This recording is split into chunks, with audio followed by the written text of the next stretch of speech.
Hello students, कैसे हैं आप सभी। मैं लाली वर्मा आप सभी का मैग्नेट ब्रेन्स हिंदी मीडियम में बहुत बहुत स्वागत करती हूँ। स्वागत करने के साथ साथ ये आशा भी करती हूँ कि आप सभी होंगे स्वस्थ, खुश, प्रसन्न और अपने आप का ख्याल रखते हुए बैठ गए होंगे वीडियो देखने। प्यारे बच्चों, कैसा लग रहा है आपको, बताइएगा मुझे, अपने अनुभव जरूर दीजिए। मैं जानना चाहती हूँ कि आपको मैग्नेट ब्रेन्स पर कक्षा 8वीं की हिंदी देखकर, पढ़कर कैसा महसूस हो रहा है, तो बताइएगा जरूर। हमने अपनी पाठ्य पुस्तक किसलय के 7 चैप्टर्स अर्थात 7 पाठ पूरे कर लिए हैं। ये बहुत बड़ी खुशखबरी है और आज मैं लेकर आई हूं आपके लिए आपकी ही पाठ्य पुस्तक किसलय का पाठ 8।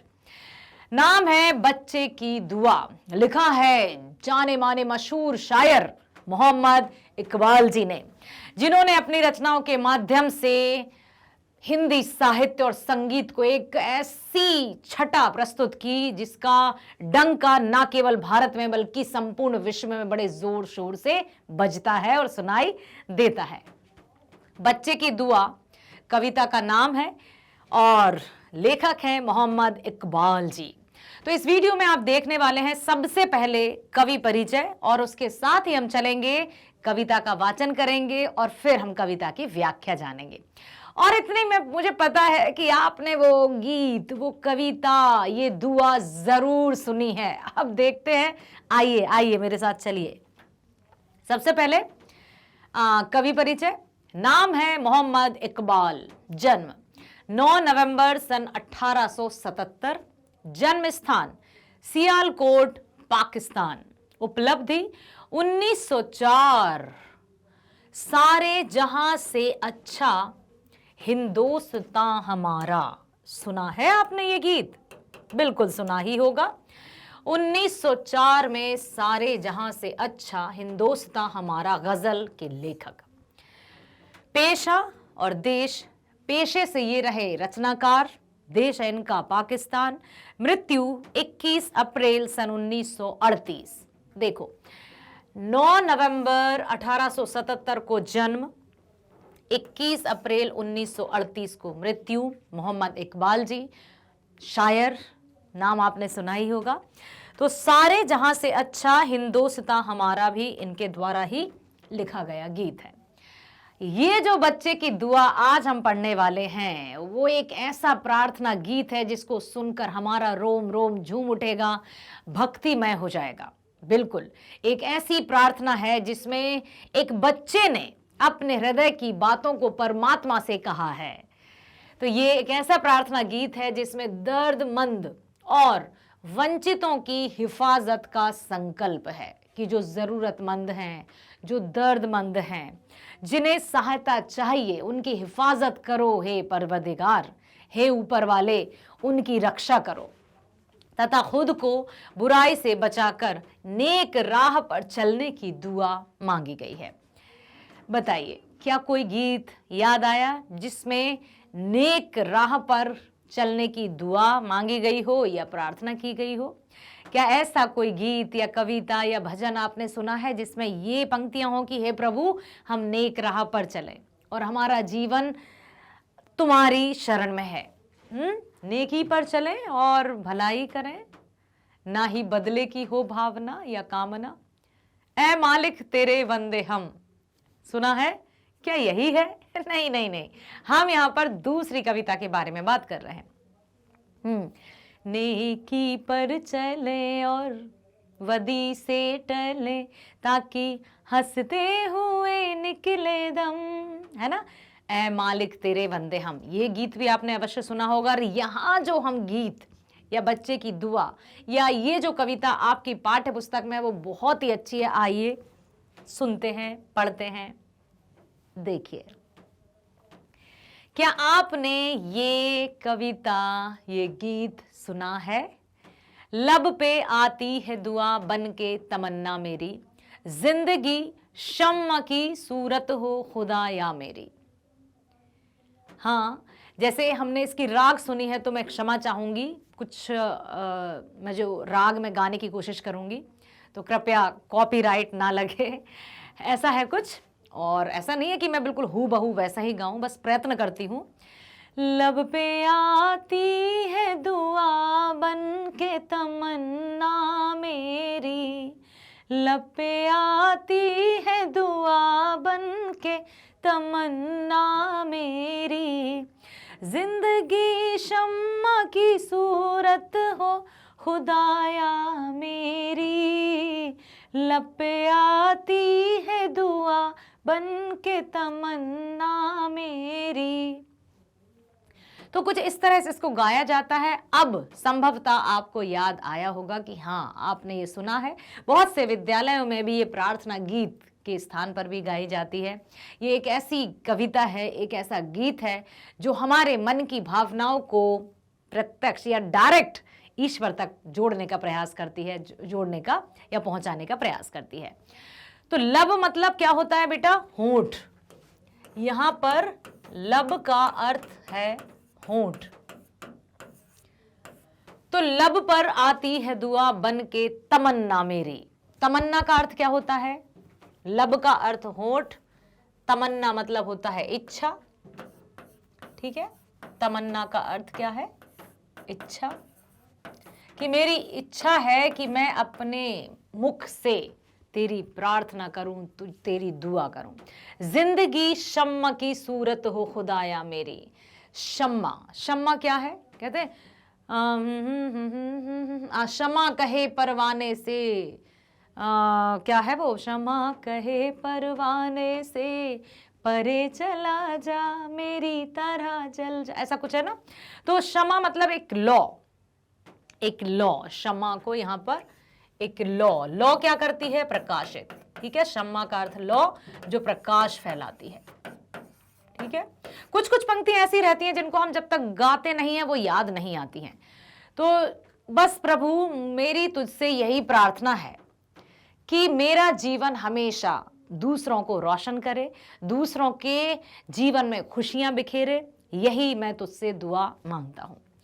हर दुनिया का मेरे दम से अंधेरा हो जाए हर जगह मेरे चमकने से उजाला हो जाए। ठीक है, कि किस तरह से जो लोग अंधकार में हैं, अंधकार यहां क्या होता है? अंधकार यहां पर दुखों के लिए है बेटा। ठीक है, अंधकार का अर्थ क्या है? जीवन में जो दुख हैं, जीवन में जो दुख हैं उनको अंधकार कहा गया है।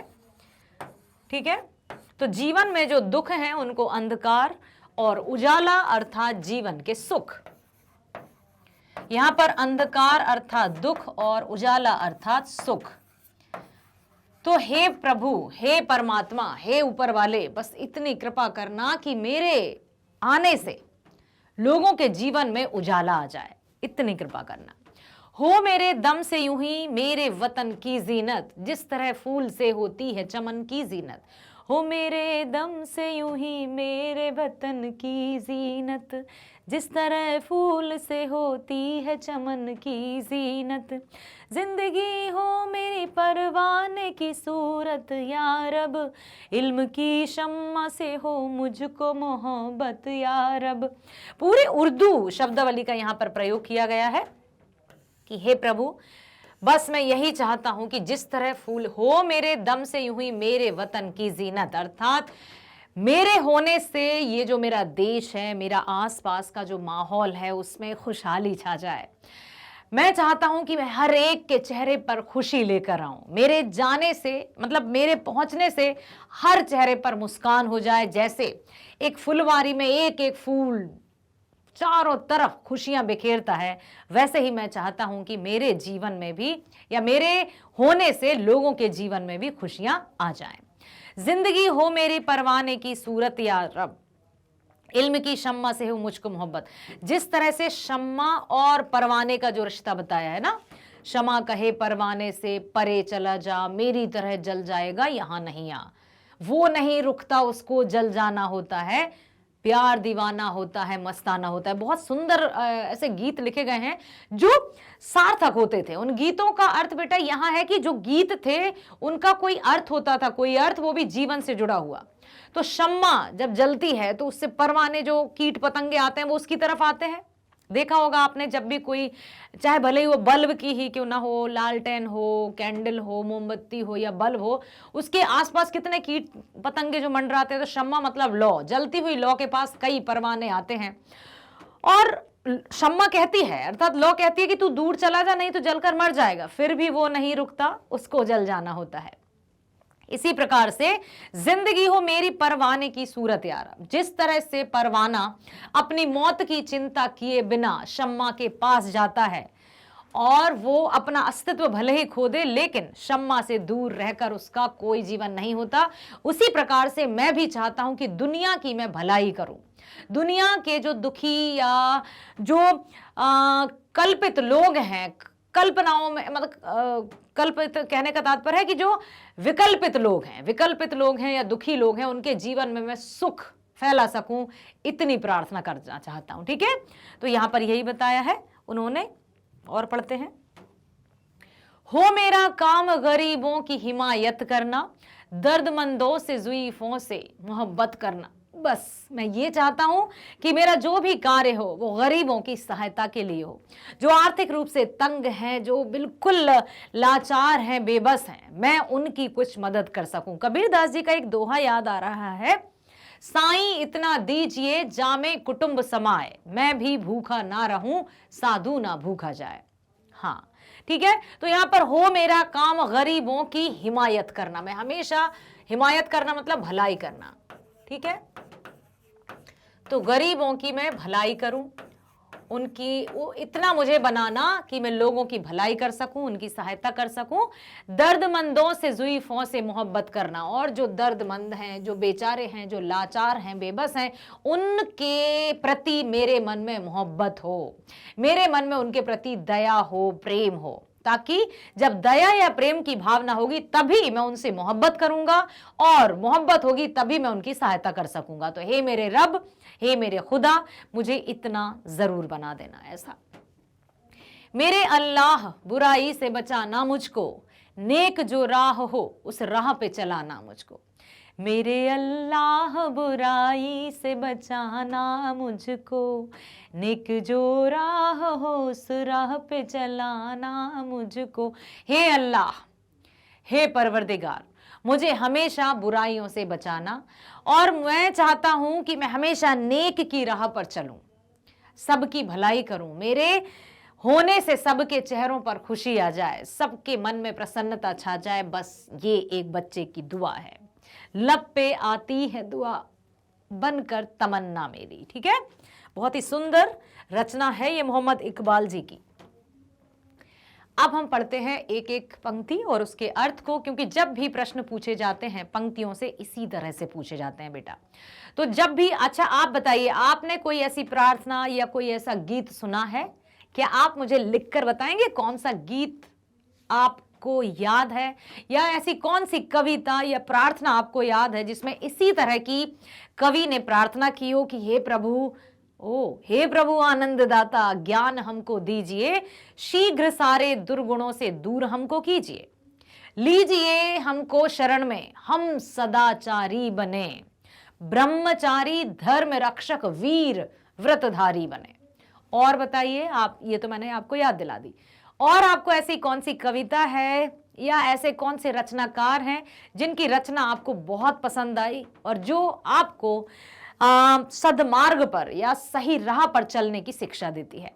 बताइए, मैं वेट कर रही हूं, देखती हूं। हाँ, जब भी आप कमेंट करें ना बेटा, अपना नाम जरूर लिखिएगा। मैं चाहती हूं आपसे, बिल्कुल ऐसा नहीं लगना चाहिए कि हम सोशल मीडिया के माध्यम से जुड़े हैं। मुझे पता है क्या लगता है, मुझे ये लगता है कि आप सब मेरे सामने बैठे हैं और बस मैं आपके मुस्कुराते हुए चेहरों को देख देख कर पढ़ाती जाती हूँ। तो मैं चाहती हूँ कि आप अपने विचारों को कमेंट के माध्यम से शेयर करें ताकि मुझे आपके विचार भी पता चल सकें। ठीक है, अब है पहली पंक्ति कि लब पे आती है दुआ बन के तमन्ना मेरी, जिंदगी शम्मा की सूरत हो खुदाया मेरी। हे ईश्वर, मेरी तमन्ना प्रार्थना बनकर मेरे होठों पर आती है, मेरी जिंदगी आनंद से पूर्ण हो जाए। और मेरी जिंदगी आनंद से पूर्ण कैसे होगी? जब मैं जरूरतमंदों की सहायता कर सकूं, जब मैं किसी दुखी चेहरे पर मुस्कुराहट ला सकूं, जब मैं किसी रोते हुए को हंसा सकूं, तब कहीं मेरा जीवन आनंदपूर्ण होगा। और जो सिर्फ खुद के चैन अमन की प्रार्थना करते हैं, मैं सुखी रहूं, तो वो स्वार्थ होता है। और जहां पर स्वार्थ होता है वहां पर परमात्मा तो दूर दूर तक हृदय में नहीं रहते हैं। तो मेरे प्यारे बच्चों, जब भी हम प्रार्थना करते हैं, प्रार्थना में बहुत शक्ति होती है। किसी ने खूब कहा है कि प्रार्थना कीजिए, हर दिन चमत्कार होते देखे गए हैं। प्रार्थना जब सच्चे मन से की जाती है तो वो सीधे ऊपर वाले तक पहुंचती है, चाहे हम उसको अल्लाह कहें या राम कहें या रहीम कहें या खुदा कहें, वो सब एक है वहां पर। ठीक है, बशर्ते कि हमारी प्रार्थना में सच्चाई होनी चाहिए, हमारी भावना साफ सुथरी और पवित्र होनी चाहिए। इसी तरह से ये जो इकबाल जी ने लिखा है ना, बच्चे की दुआ, क्योंकि बच्चे की दुआ क्यों किया नाम कहा है इसको, क्योंकि बच्चे पवित्र होते हैं, उनके मन में कोई छल कपट बैर द्वेष नहीं होता है। हाँ, आप भी बहुत प्यारे बच्चे हैं, आप भी बहुत अच्छे बच्चे हैं। तो मेरे बच्चों से मैं यही पूछना चाहती हूं कि मेरे प्यारे प्यारे बच्चों, अपने मन की बातें मेरे साथ साझा करो। मैं चाहती हूं आपकी बातों को सुनना, मैं चाहती हूं आपके विचारों को जानना। तो अपनी लाली मैडम को बिना किसी संकोच के कमेंट में लिखिए कि आप क्या चाहते हैं, कौन सी ऐसी कविता है या कौन सी ऐसी प्रार्थना है जो आपके दिल को छू गई है, जो लगता है कि सच में जैसे आप ही ईश्वर से कह रहे हो, जो आपको सीधे दिल तक छू जाती है। ठीक है, तो मेरा जीवन जब आनंदपूर्ण कब होगा, जब मैं किसी दुखी चेहरे पर मुस्कुराहट ला सकूं। दूर दुनिया का मेरे दम से अंधेरा हो जाए, हर जगह मेरे चमकने से उजाला हो जाए। यस, अब लिखा है दूर दुनिया का मेरे दम से अंधेरा हो जाए, अर्थात जो दुनिया में अंधेरा फैला हुआ है वो मेरे दम से उजाले में परिवर्तित हो जाए। अंधेरा दुख, उजाला सुख, अंधेरा परेशानी, उजाला खुशियां। ठीक है, तो कहना यहां ये चाहते हैं कि मुझ में इतनी शक्ति देना, मुझे इतना साहस देना कि मैं जहां भी जाऊं उस जगह प्रसन्नता फैल जाए।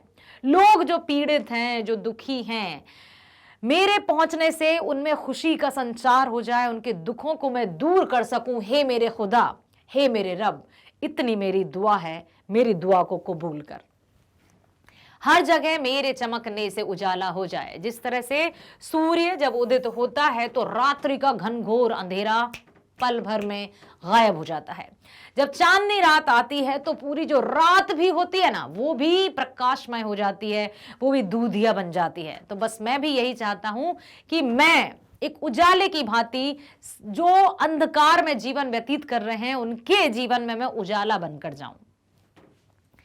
मेरी शक्ति से दुनिया का अंधेरा दूर हो जाए। ठीक है, अब दुनिया का अंधेरा मतलब दुनिया के दुख,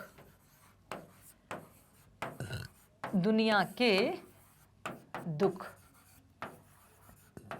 ठीक है, मेरी शक्ति से दुनिया का अंधेरा दूर हो जाए, हर जगह मेरे चमकने से उजाला हो जाए, अर्थात मैं अपने ज्ञान से लोगों की अज्ञानता को दूर कर सकूं। आपने अवश्य सुना होगा, मां सरस्वती की प्रार्थना है, असतो मां सद्गमया। सुना है? असतो मां सद्गमया तमसो मां ज्योतिर्गमया मृत्योर्मामृतम गमया। मतलब हमें इतना ज्ञान देना, इतनी बुद्धि देना, इतना साहस देना प्रभु कि हमारा जीवन लोगों की खुशहाली के लिए हो, अर्थात मेरे ज्ञान से मैं लोगों की अज्ञानता रूपी अंधकार को दूर कर सकूं। इतनी प्रार्थना है तुझसे। अगला है, हो मेरे दम से यूं ही मेरे वतन की जीनत। जीनत मतलब क्या है? सुंदरता, शोभा। ठीक है, शोभा भी कह सकते हैं इसको, सुंदरता भी कह सकते हैं। सुंदरता। हो मेरे दम से यूं ही मेरे वतन की जीनत, जिस तरह फूल से होती है चमन की जीनत। मेरी शक्ति से हमारी मातृभूमि की शोभा बढ़े। मैं चाहता हूं कि मेरा होना लोगों के लिए हो। जीवन तो सब जीते हैं, लेकिन मैं ये चाहता हूं कि मेरे होने से किसी के जीवन में खुशहाली आए, कोई मेरे होने से प्रसन्नता का अनुभव करे, कोई मेरे होने से सुकून का एहसास करे। अर्थात जो उदास हैं, जो हताश हैं, जो लाचार हैं, जो बेबस हैं, मैं उनकी सहायता कर सकूं। इतनी दुआ करता हूं तुझसे। मेरी शक्ति से हमारी मातृभूमि की शोभा बढ़े, जिस तरह फूल से होती है फुलवारी की शोभा। एक एक फूल जो फुलवारी की या बगीचे की शोभा बढ़ाता है ना, उसी तरह से मैं दुखी जीवन को खुश करना चाहता हूं, उसी तरह से उदास चेहरे पर मुस्कुराहट लाना चाहता हूं। तो हे मेरे रब, मुझे इतनी शक्ति देना। जिंदगी हो मेरी परवाने की सूरत या रब, इल्म की शम्मा से हो मुझको मोहब्बत या रब। अब यहां पर जिंदगी हो मेरी परवाने की सूरत या रब, हे रब, हे प्रभु, ठीक है, रब अर्थात प्रभु, ईश्वर, मेरी जिंदगी परोपकार के लिए हो, हे प्रभु, मुझे ज्ञान की प्राप्ति हो, ठीक है, ज्ञान के प्रति मोहब्बत हो अर्थात प्रेम हो। मैं ये चाहता हूं कि मेरा जीवन परोपकार में बीते, मैं चाहता हूं कि मैं हमेशा लोगों की भलाई करूं, मैं चाहता हूं कि मेरे जीवन में स्वार्थ रूपी क्लेश मात्र भी यहां पर ना रहे। मैं चाहता हूं, मैं पर स्वार्थ में अपना जीवन व्यतीत करना चाहता हूं, जिससे मतलब कहने का तात्पर्य यही है कि कवि ने यहां पर एक छोटे से बच्चे के माध्यम से, और छोटा सा बच्चा क्यों? क्योंकि छोटा बच्चा पवित्र है, उसकी प्रार्थना में शक्ति है, उसकी प्रार्थना में कोई स्वार्थ नहीं है, इसीलिए यहां पर उन्होंने बच्चे की दुआ इस प्रार्थना को शीर्षक दिया है, क्योंकि बच्चा अर्थात पवित्र, उसकी दुआ एकदम सच्ची। तभी तो कहते हैं बच्चा होता है भगवान का रूप, बच्चे मन के सच्चे भगवान को हैं प्यारे, है ना, कितने प्यारे होते हैं। तो यहां पर मैं आप सभी प्यारे प्यारे बच्चों से भी यही कहना चाहती हूं कि अपने काम के प्रति, अपने कर्म के प्रति, अपनी पढ़ाई के प्रति इतने समर्पित रहो प्यारे बच्चों, कि आप अपने जीवन से दुनिया के जीवन को रोशन कर सकें, आप किसी उदास चेहरे पर मुस्कुराहट ला सकें, आप अपने लक्ष्य की प्राप्ति कर सकें। यही दुआएं मैं भी करती हूं आप सभी के लिए। तो यहां पर कवि ने यही कहा है कि मेरी जिंदगी परोपकार के लिए हो, मैं हमेशा अपने जीवन में परोपकार करना चाहता हूं। हो मेरा काम गरीबों की हिमायत करना, दर्दमंदों से ज़ुईफों से मोहब्बत करना। हे भगवान, मेरा काम गरीबों की भलाई के लिए हो तथा मेरा एवं बूढ़ों से प्रेम करना हो। मेरा जो जीवन है दर्दमंदों से जुईफों से मोहब्बत करना। दर्दमंद जो पीड़ा से कराह रहे हैं, जो उम्र के उस पड़ाव पर पहुंच गए हैं जहां उनको लोग ढांढस तक नहीं बंधाते हैं। बिल्कुल, यहां बुजुर्गों की बात की गई है, यहां बुजुर्गों की बात की गई है, ठीक है, कि जब कोई बच्चा छोटा होता है तो सब उससे लाड़ प्यार करते हैं, फिर वही बड़ा हो जाता है, युवावस्था में कदम रखता है, फिर प्रौढ़ अवस्था में जाता है, और बुजुर्ग अवस्था में जब जाता है तो उसके परिवार वाले उससे धीरे धीरे धीरे दूर होने लगते हैं। लेकिन मैं चाहता हूं कि मैं हर एक उस बुजुर्ग के लिए भी अपना जीवन बिता सकूं। हे प्रभु, मैं बस यही चाहता हूं कि मेरे मन में जो दर्दमंद हैं या जो तकलीफों से गुजर रहे हैं उनके प्रति भी मोहब्बत हो, और जो बुजुर्ग हैं जो अपने परिवार द्वारा तिरस्कृत कर दिए गए हैं उनके प्रति भी मेरे मन में मोहब्बत हो, मेरे मन में प्रेम हो। हे परमात्मा, हे मेरे रब, मुझे इतनी शक्ति देना कि मैं हर एक के जीवन में प्रसन्नता ला सकूं, खुशी ला सकूं।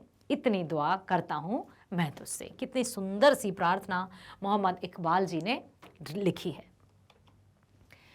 मेरे अल्लाह, बुराई से बचाना मुझको, नेक जो राह हो उस राह पे चलाना मुझको। बस मैं यही चाहता हूं कि मैं, आपने वो भी सुना होगा, भूल कर भी कोई भूल होना, इतनी शक्ति हमें देना दाता, मन का विश्वास कमजोर होना, है ना, को भूल कर भी कोई भूल होना, ऐसा है ना। तो यहां पर बस यही चाहता हूं कि मैं हमेशा, हे मेरे अल्लाह, मुझको बुराइयों से बचाना और अच्छे मार्ग पर ही आगे बढ़ाना। मैं कभी बुराइयों के निकट जाने का विचार भी ना आए मेरे मन में। तो मेरे प्रभु, मेरे अल्लाह, मेरे रब, मुझे हमेशा सद्मार्ग पर चलाना, सच्चे मार्ग पर चलाना, अच्छे मार्ग पर चलाना। मेरे मन में मानवीयता की भावना, ये सब किसके प्रति है बेटा? मानवीयता की भावना या इंसानियत की भावना जिसको कह सकते हैं, क्योंकि इंसान होकर व्यक्ति के मन में इसी की कमी हो गई है। व्यक्ति इंसानियत को नहीं अपना रहा है, जिसके कारण वो पीड़ा झेल रहा है। यदि व्यक्ति में मानवता हो, यदि ये है, ठीक है, अब ये है के लिए है और ये नहीं के लिए है, ठीक है। जब व्यक्ति के मन में प्रसन्नता होगी या ये वाली भावना होगी तो खुशहाल जीवन रहेगा, वो खिल जाएगा, पूरी तरह से मजा आ जाएगा उसके जीवन में। यदि मनुष्य हैं, हम मानव हैं, और मानवीयता के अंतर्गत कौन कौन से गुण आते हैं? दया, परोपकार, ममता, प्रेम, स्नेह, सहायता, ये सारे गुण हैं जो मानवीयता, इंसानियत के अंतर्गत आते हैं। और मनुष्य कहीं ना कहीं इन्हीं से दूर जा रहा है और सिर्फ अपने बारे में ही सोचता रहता है, खुद के बारे में ही सोचता रहता है और उसे दूसरों से कोई लेना देना नहीं है। कहाँ चला जा रहा है, वो किस ओर जा रहा है। तो इसीलिए ये जो कविताएं हैं, इस तरह के जो गीत हैं, वो हमारे मन में इंसानियत की भावना को भी जगाते हैं। और सबसे बड़ा जो धर्म है वो यही धर्म है। हिंदू, मुस्लिम, सिख, ईसाई करते करते आपस में बैर और द्वेष की भावना को उत्पन्न कर लेते हैं, लेकिन जो मानवता के धर्म को अपनाता है, जो इंसानियत के धर्म को अपनाता है, सबसे बड़ा धार्मिक और सबसे महान व्यक्ति वही कहलाता है। तो मैं आपसे यही कहना चाहती हूं कि आप अपने जीवन में हमेशा इंसानियत की भावना को जीवित रखना बेटा। सफलता प्राप्त करना, खूब ऊंचाइयों तक पहुंचना, लेकिन कभी भी इंसानियत की भावना को मरने मत देना, क्योंकि जहां इंसानियत या मानवता की भावना मरी, वहां पर हमारे शरीर का होना या ना होना बराबर है। तो हे मेरे अल्लाह, मुझको बुराई से बचाना और अच्छे मार्ग पर आगे बढ़ाना। ठीक है, बहुत ही सुंदर सी रचना की है मोहम्मद इकबाल जी ने। अब हम देखते हैं इसके शब्दार्थ। लब, लब पे आती है दुआ बन के तमन्ना मेरी। लब का अर्थ होता है होंठ, दुआ अर्थात प्रार्थना, जीनत मेरे वतन की जीनत, जिस तरह फूल से होती है चमन की जीनत। जीनत अर्थात शोभा, इल्म शिक्षा, हिमायत भलाई, मोहब्बत प्रेम लगाव या प्यार, चमन अर्थात फुलवारी। ठीक है, जाइफों वृद्धों। अब ये भी दुआ या ये भी प्रार्थना की है ना कि दर्दमंदों से, ज़ईफों से मोहब्बत करना। मैं चाहता हूं कि मैं हमेशा ज़रूरतमंद, जो दुखी हैं, जो लाचार हैं, बेबस हैं और जो बुजुर्ग हैं या जो वृद्ध हैं, उनके प्रति भी मेरे मन में प्रेम हो। अक्सर इनके प्रति लोगों के मन में प्रेम जैसे धीरे धीरे कम होता जाता है और इस अवस्था में पहुंचने के बाद व्यक्ति को अकेलापन महसूस होता है।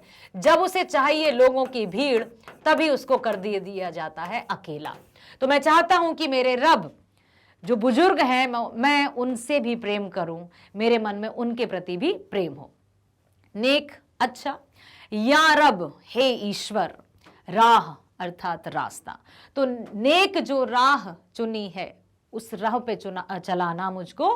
ठीक है, इस तरह से कवि ने हर एक पंक्ति में रब से, अल्लाह से दुआ की है, प्रार्थना की है और यही इस कविता में बताया गया है। आशा करती हूं बहुत ध्यानपूर्वक आपने कविता को सुना और इसकी भावनाओं को समझा है और मुझे विश्वास है कि मेरे बच्चे हर एक बात को अपने मन में बिठा कर रखेंगे, आत्मसात करेंगे और अपने जीवन में लागू करेंगे। तो चलिए मिलते हैं नेक्स्ट वीडियो में, बने रहिए मेरे साथ। Bye, thank you so much.